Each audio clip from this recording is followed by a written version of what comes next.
રાજ્યભરમાં ખેડૂતો જે પ્રકારે આંદોલન ચલાવી રહ્યા છે અને વીજ પોલ સહિતની જે માંગણીઓ ખેડૂતો દ્વારા કરવામાં આવી રહી છે અને આ બધાની વચ્ચે એંધાણ એવા વર્તાઈ રહ્યા છે કે ખેડૂતોનું આ આંદોલન જે છે હવે સમેટાઈ શકે છે અને ખેડૂતોની માંગણીઓ જે છે એ કદાચ પૂર્ણ થઈ શકે છે અને આનું કારણ છે આજે ગાંધીનગરમાં મળેલી કેબિનેટ બેઠક.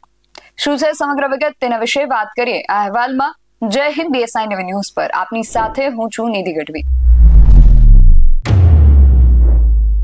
ગુજરાતની અંદર છેલ્લા કેટલાય સમયથી ખેડૂતો જે છે એ વીજ પોલ અને વીજ લાઈન જે આવી રહી છે એના મુદ્દાને લઈને લડત લડી રહ્યા છે. એ સિવાય પણ ઘણા બધા મુદ્દાઓ છે જેને લઈને ખેડૂતો દ્વારા ઘણી બધી માંગણીઓ, ઘણી બધી રજૂઆતો કરવામાં આવી છે અને એમની માંગણીઓ ન સંતોષાતા અંતે ખેડૂતોએ આંદોલનનો રસ્તો અપનાવ્યો છે.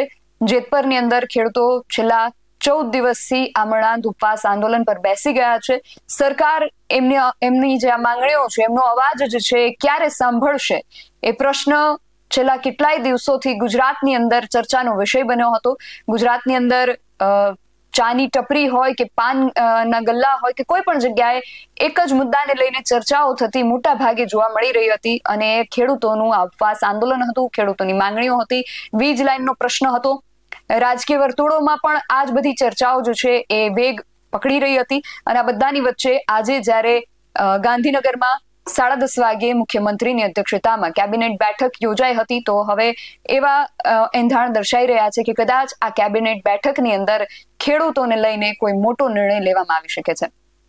સૌથી પહેલા તો આ સમગ્ર વિષય શું છે તેના વિશે તમને વિગતે વાત કરું તો રાજ્ય સરકારની મહત્વપૂર્ણ કેબિનેટ બેઠક આજે સવારે 10:30 કલાકે ગાંધીનગરના સ્વર્ણિમ સંકુલ 1 ખાતે મુખ્યમંત્રી ભૂપેન્દ્ર પટેલની અધ્યક્ષતામાં યોજાઈ હતી. ચોમાસાની સ્થિતિને ધ્યાનમાં રાખીને યોજાનારી આ બેઠકની અંદર રાજ્યના વિવિધ મહત્વના મુદ્દાઓ પર વિસ્તૃત ચર્ચા કરવામાં આવે એવી શક્યતા જે છે એ રાજકીય વર્તુળોની અંદર દર્શાવવામાં આવી રહી હતી અને ખાસ કરીને ભારે વરસાદ, સંભવિત અતિવૃષ્ટિ અને પૂર જેવી પરિસ્થિતિને પહોંચી વળવા સરકારની તૈયારીઓની સમીક્ષા આ બેઠકનું મુખ્ય આકર્ષણ રહેશે એવી વાત હતી. પણ સાથે જ ખેડૂતોનો જે પ્રશ્ન છે એને લઈને પણ કદાચ આ બેઠકની અંદર મોટો નિર્ણય જે છે એ લેવાઈ શકે છે. સંભવિત અતિવૃષ્ટિના એક્શન પ્લાન અંગે પણ આજે બેઠક છે એની અંદર ચર્ચા કરવામાં આવશે અને ડિઝાસ્ટર મેનેજમેન્ટની કામગીરી, નીચાણવાળા વિસ્તારોમાં પ્રશાસનની જે સજ્જતા છે અને પૂરથી પ્રભાવિત જે જિલ્લાઓ હોય છે એની અંદર રાહત અને બચાવ કામગીરીની જે તૈયારી છે એની સાથે સંભવિત અતિવૃષ્ટિ દરમિયાન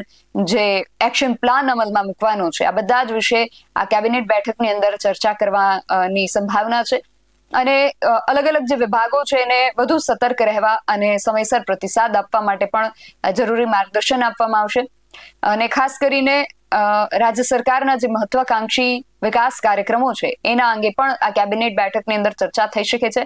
વાયબ્રન્ટ ગુજરાત અંતર્ગત યોજાયેલી જે પ્રાદેશિક પરિષદો છે એની સમીક્ષા, બજેટ 2026-27માં જાહેર કરાયેલી જે નવી યોજનાઓ છે એના ફાસ્ટ ટ્રેક અમલીકરણની પ્રગતિ ક્યાં સુધી પહોંચી છે એને લઈને, પછી ઇન્ફ્રાસ્ટ્રક્ચર અને કનેક્ટિવિટી પ્રોજેક્ટ્સ જે છે એ સાથે જે નવી ઔદ્યોગિક નીતિ છે એના અમલીકરણની સ્થિતિ અંગે પણ આ કેબિનેટ બેઠકની અંદર વિગતવાર ચર્ચા થઈ શકે છે.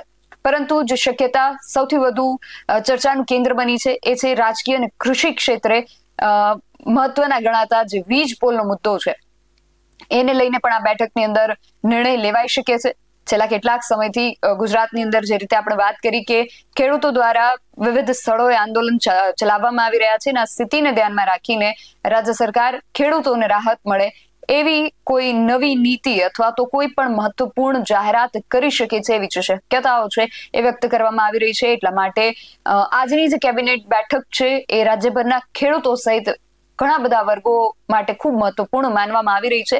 કેબિનેટ બેઠકના અંતે શું નિર્ણય જાહેર કરવામાં આવે છે એના ઉપર હવે ગુજરાતભરની નજર ટકેલી છે.